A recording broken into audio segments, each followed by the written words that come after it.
갈래패를 맡아서 수고하신 분이 갈래패 회장으로 헌신하신 전승동 목사님 나오셔서 공부하신 말씀, 내 자신을 분별하라는 제아의 말씀을 선포할 때 크신 은혜 받으시기 바랍니다.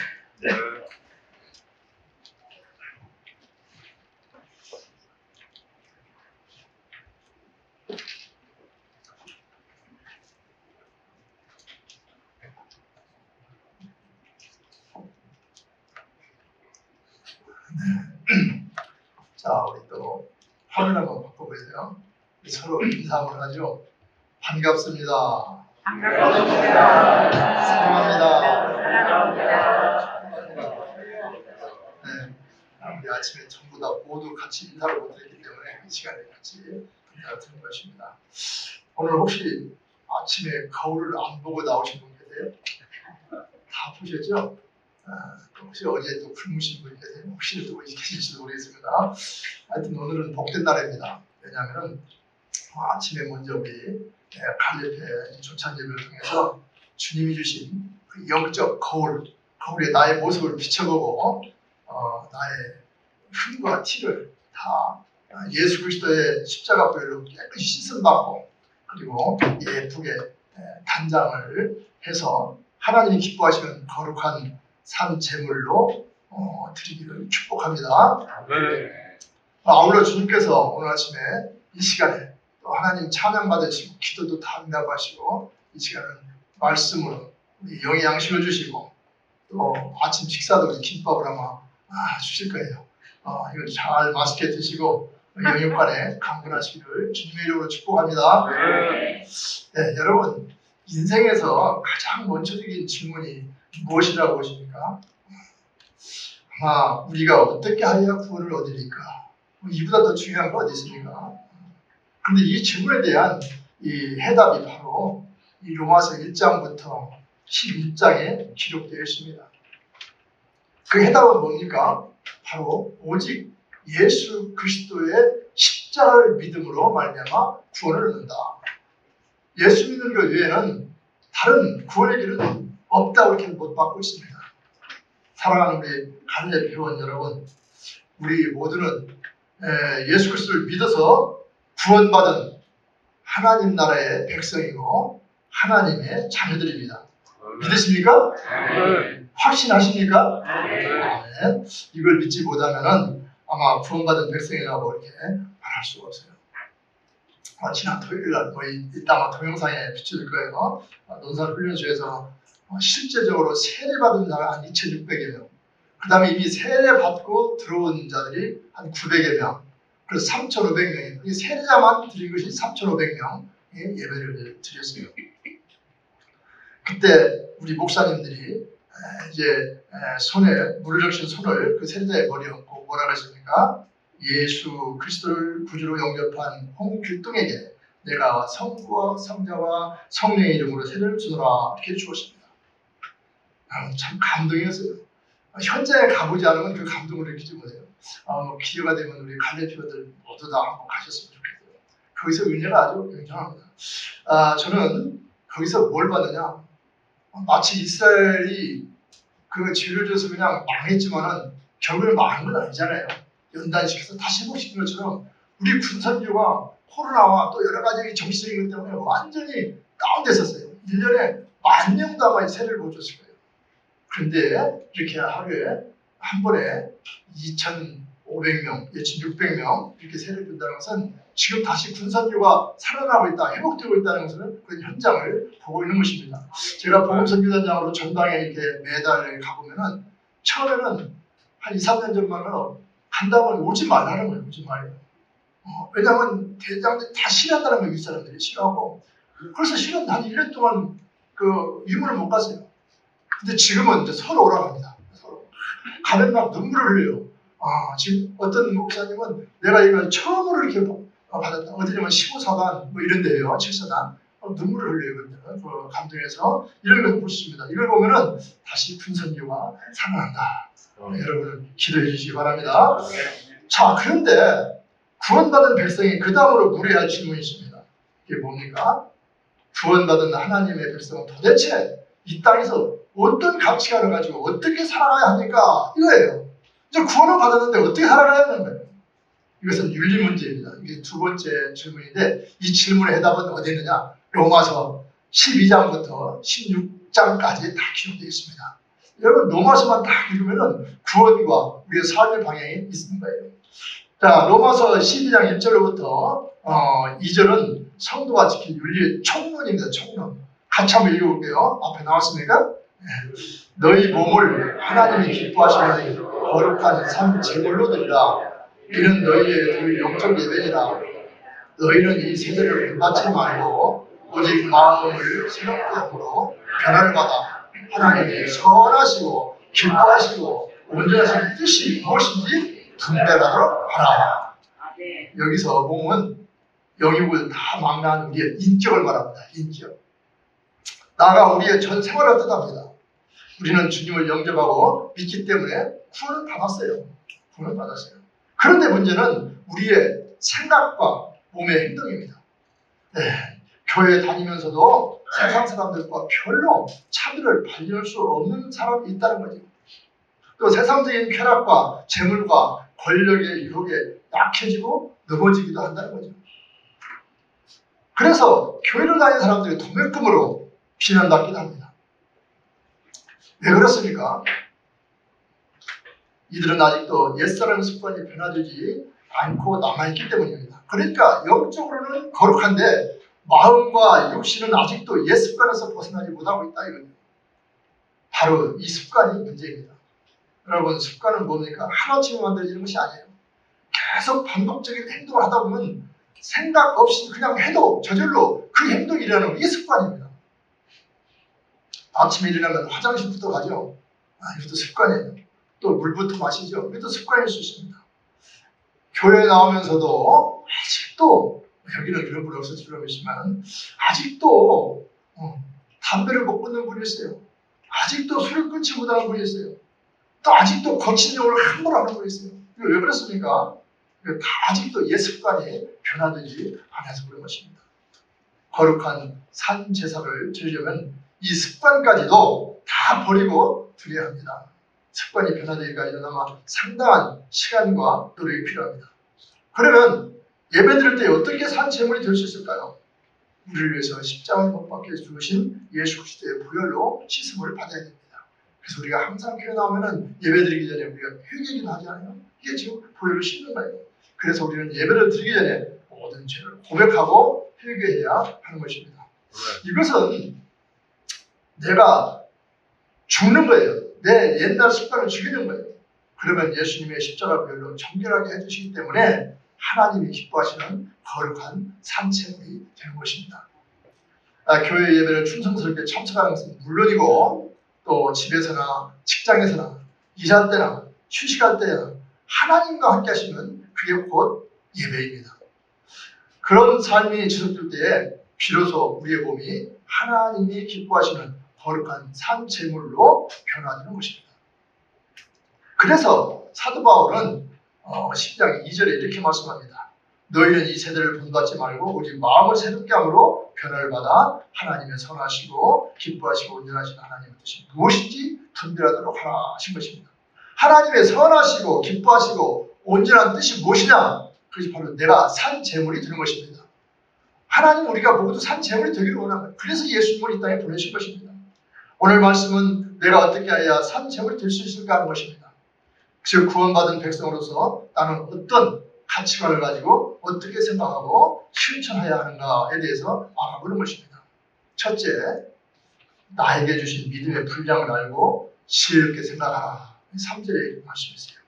교회 생활의 첫째가 각자가 자기를 알고 자기의 믿음의 분량을 알아야 합니다. 그러므로 전체에 대한 믿음의 행동을 가질 수가 있어요.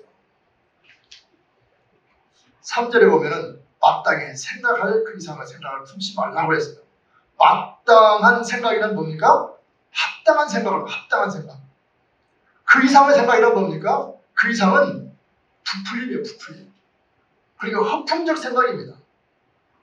그러니까 이 말씀은 주제를 알라. 네가 아는 데까지만 알라. 모르면 모르는 것이다. 모르는 걸 아는 찾지 말라는 거예요. 그런데 모르면서 자꾸 아는 것처럼 생각하니까 그 이상의 말을 하니까 거짓말이 되기도 하고 또는 나중에 불신이 되기도 합니다. 그런 생각을 품지 말라고 하는 것입니다. 자기의 힘과 품격을 과신하고 자신에 대해 맹목적이 되어서도 안 되고 다른 사람을 대해서 비평하거나 간섭하려고 생각하는 것도 생각지도 말라는 거예요. 여러분, SNS 보면 그런 거 많이 나오죠. 상대편을 막 화냈는데 알고 보니까 내가 싫은 그분을 모르고 말이죠. 화를 낸 거예요. 또 자식을 막 때리고 보니까 그 자식이 싫은 나를 위해서 이렇게 뭐 했는데 그걸 뭐 이런 얘기가 아마 SNS에서 많이 봅니다. 우리가 알지 못하고 비난하고 이런 걸 하지 말라는 거예요. 그런데 우리는 종종 그 이상의 생각을 하고 그렇게 행동해서 문제를 야기하기도 합니다. 이런 것이 바로 이 시간에 해결해야 할 일입니다. 그 다음에 3절에 이어서 오직 하나님께서 각 사람에게 나눠주신 믿음의 분량대로 지혜롭게 생각하라. 이 말씀은 건전하게 생각하라는 뜻입니다. 그렇게 할 때 바르고 신중한 행동을 할 수 있게 된다는 말입니다.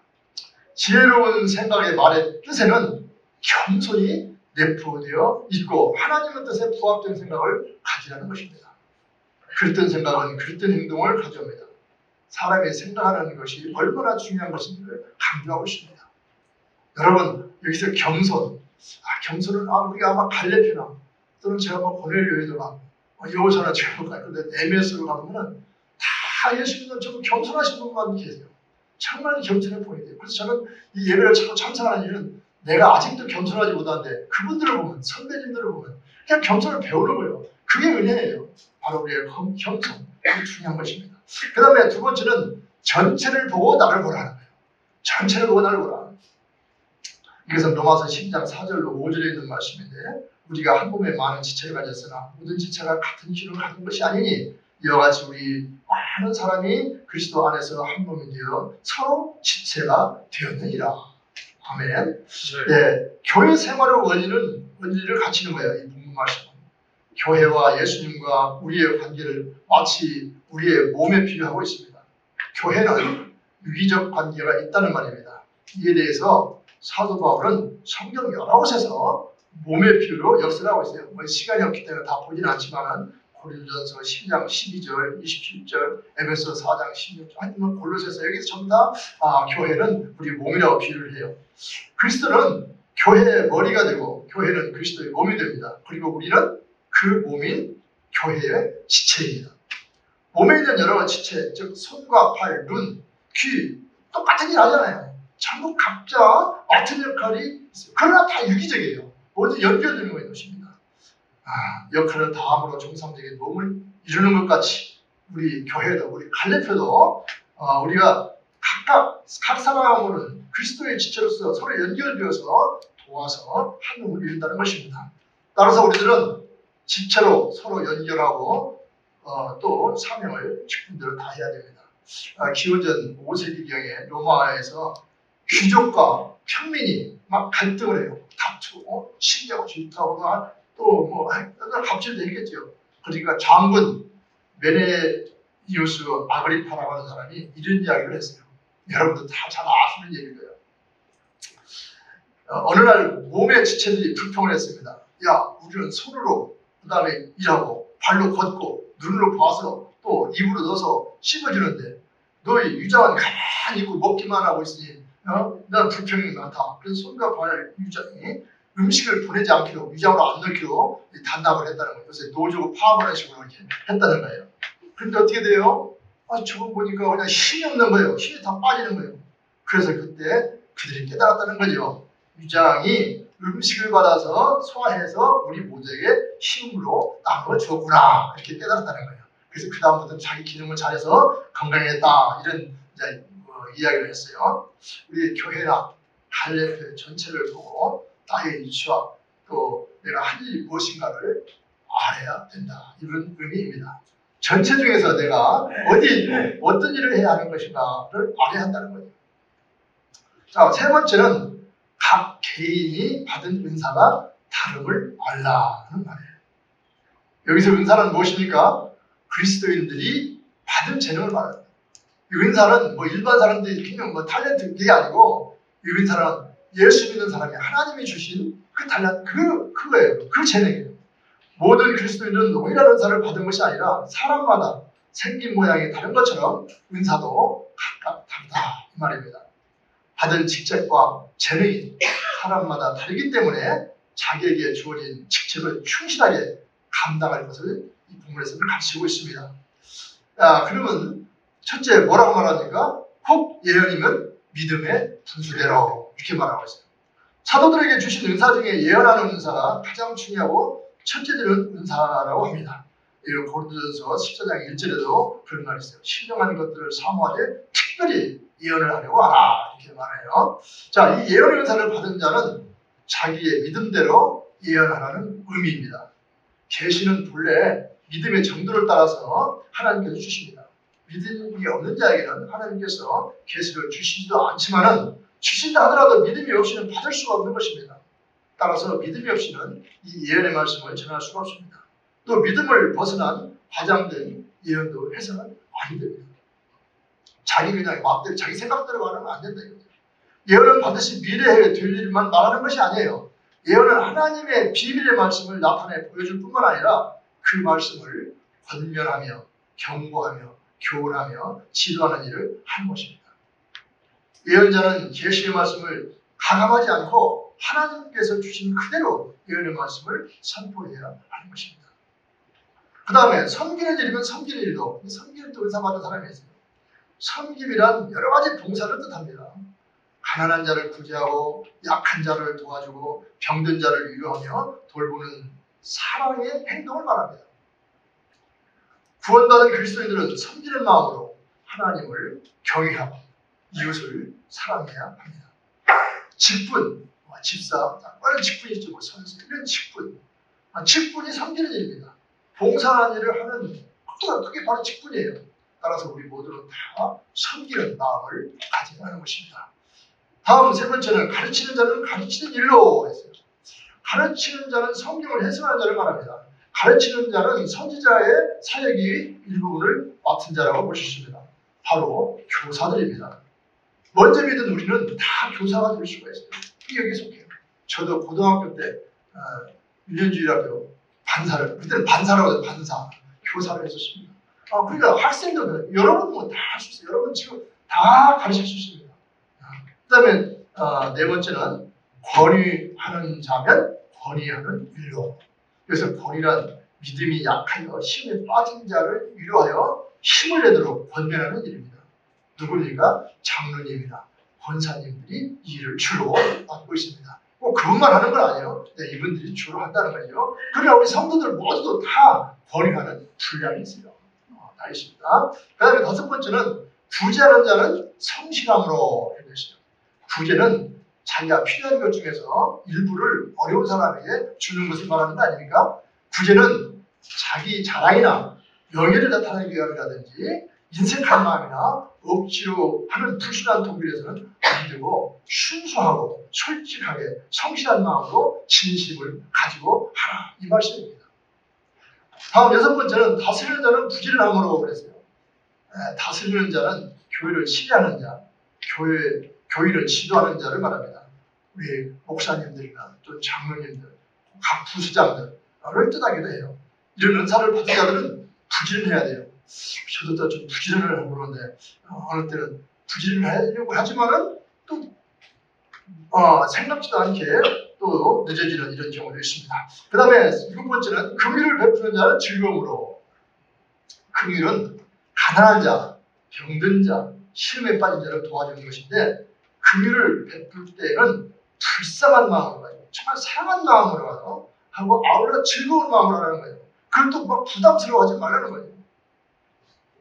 즐거운 마음으로 하면 먼저 나에게 자기에게 이익이 됩니다. 그리고 하나님께 영광이 되고 그에게 그 받은 자에게는 은혜가 됩니다. 이런 은사들이 나에게 어떻게 주어져 있는지를 깨닫고 자기에게 주어진 사명 감당에 충실할 것을 오늘 본문 말씀이 가르치고 있는 것입니다. 이게 바로 우리의 거울이에요. 영적 거울입니다. 이걸 보고 나를 비춰보는 것입니다. 제가 제 얼굴을 못 보거든요. 거울을 말해요. 내 행동, 나의 영적 상태를 나는 알 수가 없어요. 그러나 다른 사람에게 비교해서 이 말씀의 비교는 다 비춰집니다. 이제 말씀을 정리할까 합니다. 사랑하고 존경하는 갈레트 회원 여러분, 오늘 벌써 광복 80주년이에요. 굉장히 대한민국 정부 수립에 77주년. 제가 정부 수립을 왜 잘 기억이 되냐면 제 난날이거든요. 48년입니다. 그래서 정부 수립은 내 나이하고 똑같이 합니다. 이렇게 해서 이런 연단을 맞이해서 우리 국가 전체를 또 우리가 섬기는 교회 전체를 우리 갈릴리 전체를 보면서 지금 내가 어떤 위치에서 무엇을 해야 하는가, 내게 주신 은사가 무엇인가, 내게 주신 믿음의 분량이 얼마나 되는가를 잘 살펴보고 믿음의 분량대로 지혜롭게 생각하고 충실하게 살아가시기 바랍니다. 그래서 하나님께서 기뻐하시는 산 제물로서 칭찬을 받고 이웃으로부터는 칭송과 신뢰를 받는 우리의 갈레트는 모두가 다 되시기를 주님의 이름으로 축원합니다. 기도하겠습니다. 아버지 하나님 감사합니다. 우리가 구원을 받았지만 정말 이 세상 살아갈 때 어떻게 살아야 할지 정말 난감할 때가 많이 있지만 오늘 말씀을 통해서 우리가 어떻게 살아야 할 것인지 유익을 확실하게 주심을 감사드립니다. 이제 내가 항상 무슨 일을 하든지 간에 주님을 바라보면서 내가 지금 어떠한 위치에서 무엇을 해야 하는가, 내가 주신 은사가 무엇인가를 또 나에게 주신 믿음의 분량이 얼마나 되는가를 늘 살펴보면서 그 분량대로 지혜롭게 생각하고 충실하게 살아가는 우리 갈레트원이 다 되게 하여 주시옵소서. 그리하여 이 땅에서도 천국 생활을 하고 또 이 땅을 주님 오실 때는 천국에서 영원토록 영생하는 우리 갈레트원 다 되게 하여 주시옵소서. 특별히 간절히 원할 것은 이곳에 나오고 싶어도 나오지 못하는 건강이 좋지 않은 우리 또 회원들이 있습니다. 아버지 하나님께서 다 아시오니 그들에게 그곳에서도 늘 하나님과 동행하게 해주십시오. 하나님과 함께 하심으로 천국 생활 평강 있게 해주십시오. 그리하여 또 그 평강 중에서 다 소생하고 회복되어서 다시 함께 주님께 찬양하고 예배드리며 모든 이웃들에게 주의 사랑을 주의 복음을 증거하는 우리 모두 다 되게 하여 주시옵소서. 아버지 하나님 오늘 또 빈손을 나오지 않고 재물을 하나님께 드립니다. 이 물질이 하나님의 영광을 위해서 쓰여지게 해주십시고 또는 복음을 이웃에게 전하는 데 쓰여지게 해주십시고 어디서든지 항상 아버지 하나님의 영광과 모든 이웃의 그 사랑이 있게 하여 주시옵소서. 같은 손길 위에도 복의 복을 더해 주시고 번성의 번성을 더하여 주시옵소서. 이제는 우리를 구원하여 주신 예수 그리스도의 크신 은혜와 아버지 하나님의 극진하신 사랑하심과 성령님의 감동, 감화, 역사, 교통, 인도 충만하심이 여기에 모인 우리 갈레 회원과 또 이 나라 이민족 위에 이제부터 영원토록 함께 있을지어다. 아멘.